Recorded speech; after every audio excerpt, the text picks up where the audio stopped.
Hello, everyone. Thank you for attending our presentation today. My name is Jared. And I'm Niall. We are both language lecturers, and we work for Nagoya University of Foreign Studies. We hope our presentation will be of some benefit to you. So let's get started. As you are aware, our presentation is titled Japanese Students' Reflections and Perspectives on Audiovisual Feedback.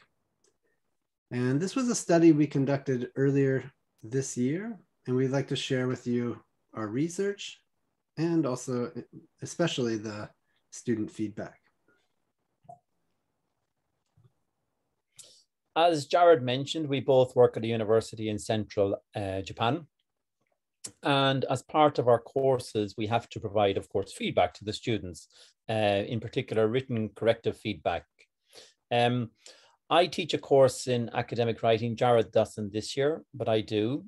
And I found myself becoming frustrated with providing written corrective feedback to the students because I didn't know if students were actually taking on board the comments I was giving them and whether they're actually improving their essay writing skills. Last year with the pandemic, we moved online at our university. And I thought this presented an opportunity to maybe be a little bit innovative in the way I provide feedback to students. It was a good time to experiment, but I must admit that I'm not tech savvy at all. I'm more a pen and paper type of teacher, but Jared is. Jared likes technology. So I approached Jared and asked him if there's any maybe opportunities for providing different types of feedback to students that would incorporate maybe technology.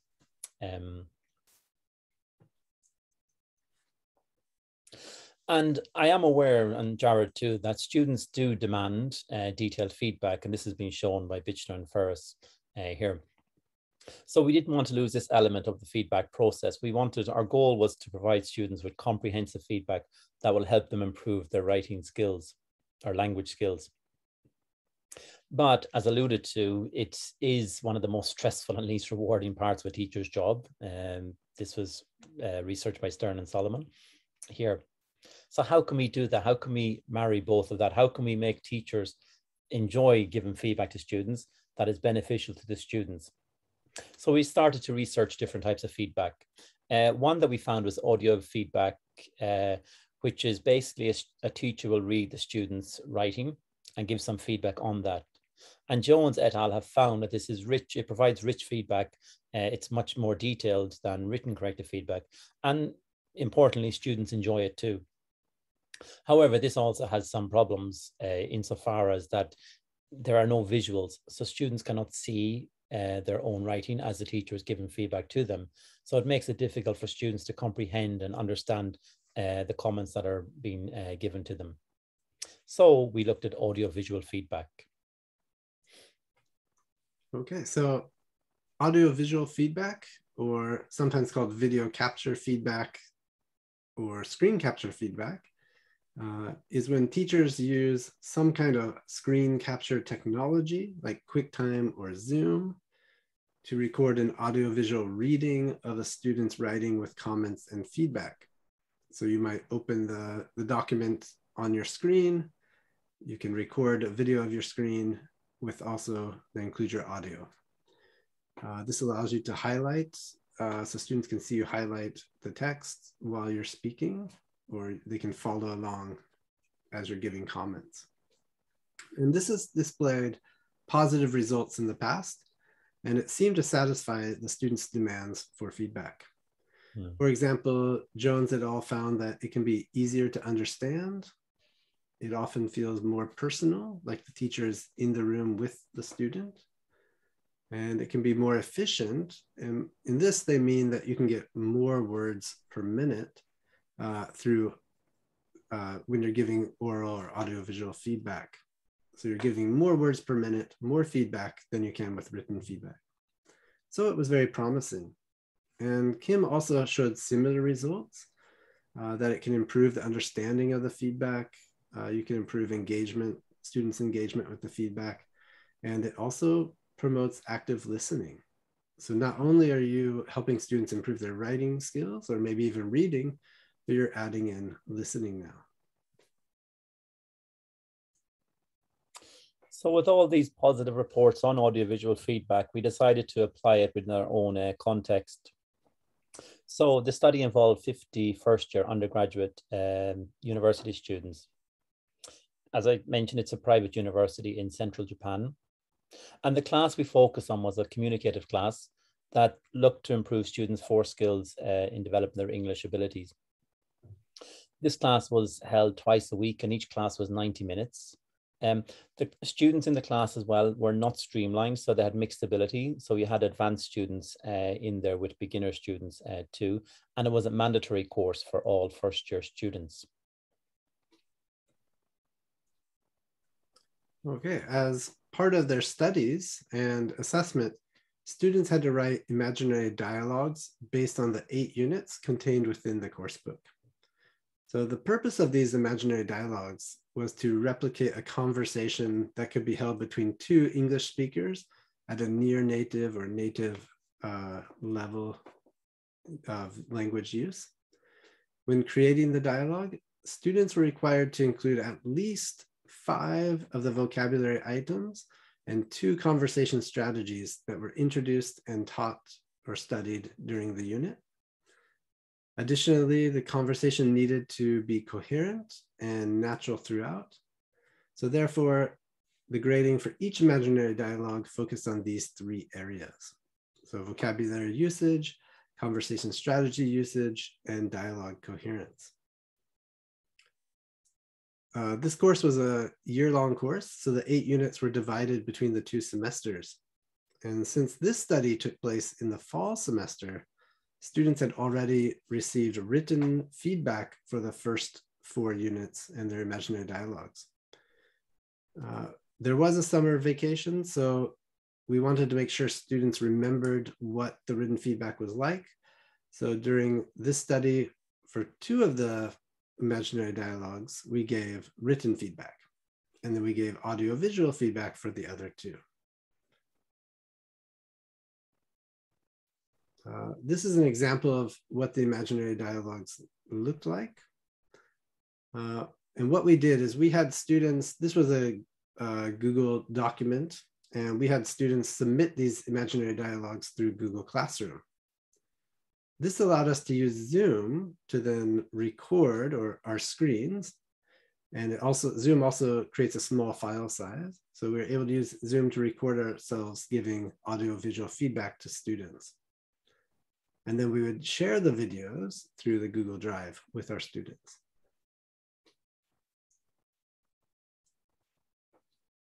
And to frame our study, we came up with 2 basic research questions that'll direct the study. The first one being, how do students feel about the audiovisual feedback given? And then leading on from that, number 2, which do students prefer, audiovisual feedback or written corrective feedback? On completion of the feedback, both audiovisual and written corrective feedback, we gave students a questionnaire to complete in the final class of the year. We kept the questionnaire simple, so we only had 9 questions on it, which you'll see in a moment. And the questions focus on comparing written corrective feedback and audiovisual feedback. The questions collected quantitative and qualitative data, but the results were not statistically significant, but just based on our own experiences within our own context. Here are the 9 questions which we asked. I'll give you a few seconds to have a look at those questions.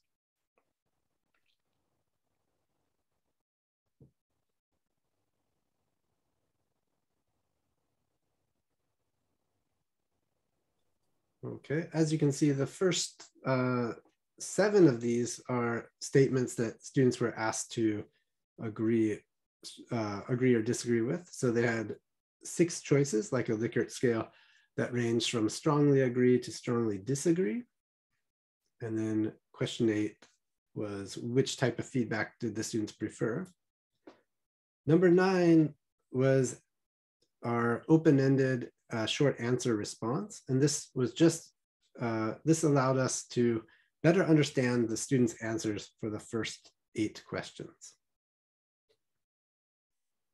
Okay, so let's go ahead and we're going to take a look at the findings now. What did we learn from the surveys?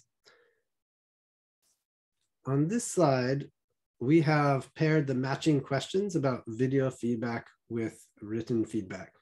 So in this case, we're asked, or our statement said the video feedback for the imaginary dialogues was useful. Same for the written feedback. And as you can see, the opinions of both forms of feedback are overwhelmingly positive. They were useful. Just give you a few seconds to look at those.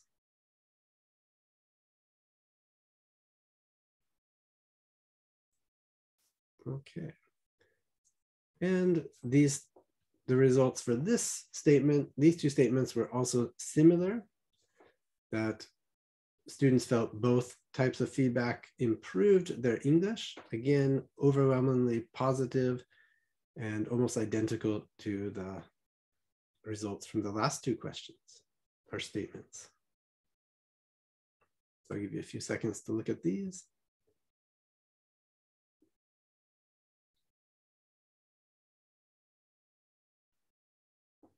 Okay. And once more, we were inquiring to see if students felt the feedback was easy to understand. And again, overwhelmingly positive once more for both kinds of feedback. So far, there was nothing that would indicate that one form is better than the other, or even that students liked one form better than the other. But with the next question, or the next statement, we just inquired that video feedback was better than the written feedback. And more than 60% of the students responded that they did think it was better. And only 8% responded or disagreed with this statement. So it does seem to indicate that they did find it better, the type of feedback better using video feedback. In addition, when asked which type they preferred, again, the majority of students preferred the video feedback. Okay. So going back to our research questions, so how do students feel about the audiovisual feedback given? As you saw in the previous slide, students generally enjoyed it and they found it useful, but not overwhelmingly so when you compare it with written corrective feedback. And then question number 2, which do students prefer, audiovisual or written feedback? So here students indicated 56% of students preferred audiovisual feedback. Again, while it's greater than written corrective feedback, it's not greatly greater than that feedback.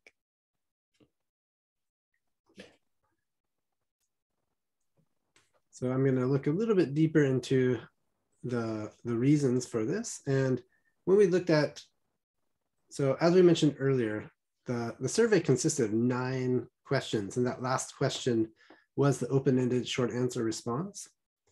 And as we looked at the answers to this question, we got a deeper understanding of what the students were saying with the first 7 or 8 questions. So when we analyzed their answers, 3 key themes emerged concerning reasons to use video feedback. And these include that it is easier to understand. It can help foster a connection between the student and the teacher. As one student mentioned, the student said, "I felt like the teacher was teaching me next to me, and I thought it was easy to understand." And finally, it gives authentic listening practice.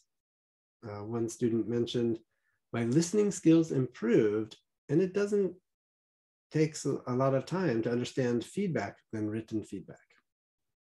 Okay, so we think the student was saying it's about the same amount of time as written feedback for the student, but they're also getting listening practice. So I'll give you a moment to read some more of these statements.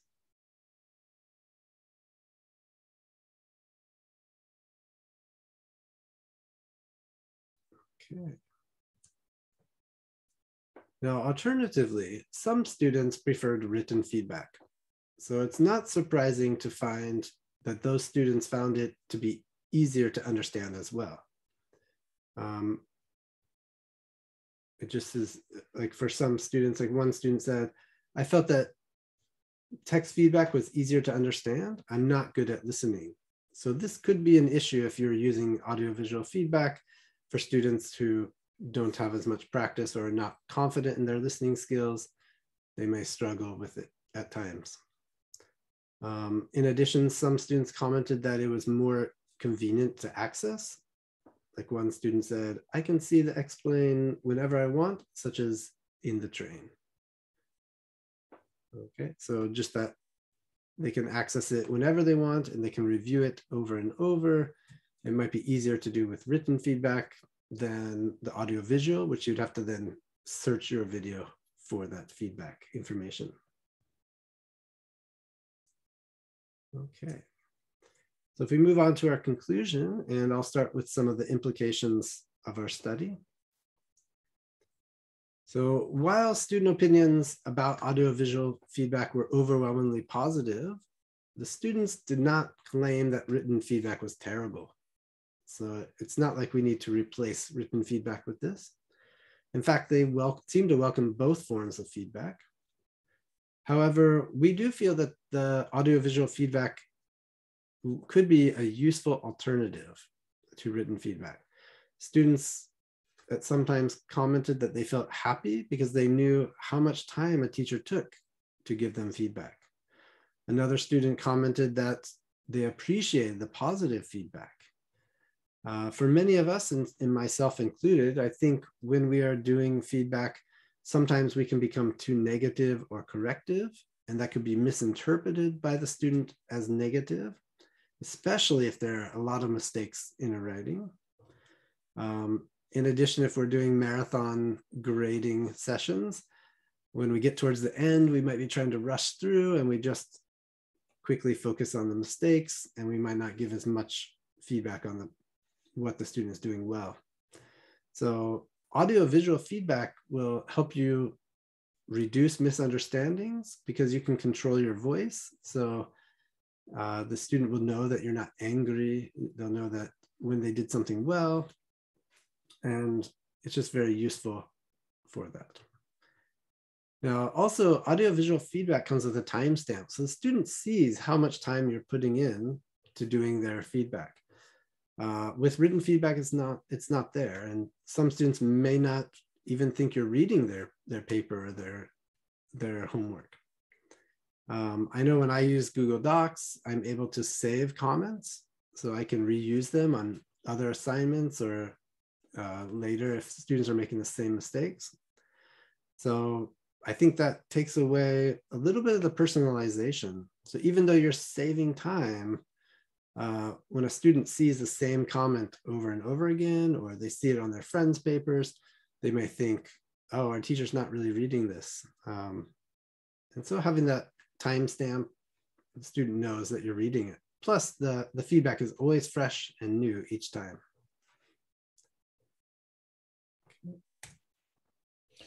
Of course, our study does have some limitations. Most notably, we're concerned that it might be a novelty for students, audiovisual feedback. So up until this point, we assumed the students were receiving written corrective feedback on their work. So this is new for students. So that might in some way have an effect on the results of the study. Also, some of the questions in the study were not clear and slightly ambiguous. So in future studies, we'd have to clarify those, the meanings of those statements or questions. And also a major limitation is that the study was conducted just by Jared and myself, so only 2 teachers. So we would like to have more teacher feedback on this, especially to replicate this feedback over a longer extended period of time, and to get students' feedback on that, whether they actually did enjoy it or not there. So I would like to hear more from more teachers. Personally speaking, I'm a convert to audiovisual feedback from, as I said at the beginning, a paper and pen type of teacher. Now I like to incorporate that into my class, audiovisual feedback. So for me, it was a very positive experience, but I'm not sure. I'd like to hear from other teachers also. Yeah, and despite the success that we had with it, like Niall said, it was limited to one type of assignment over one semester and in one course. So we would encourage any of you who are interested in exploring the possibilities of audiovisual feedback to do so, conduct more research and even some longer studies. Okay, so these are our references today. We would like to thank you for listening. In a moment, we will stop the video. And if you do have any questions, we're now going to open up the remaining time for any of your questions.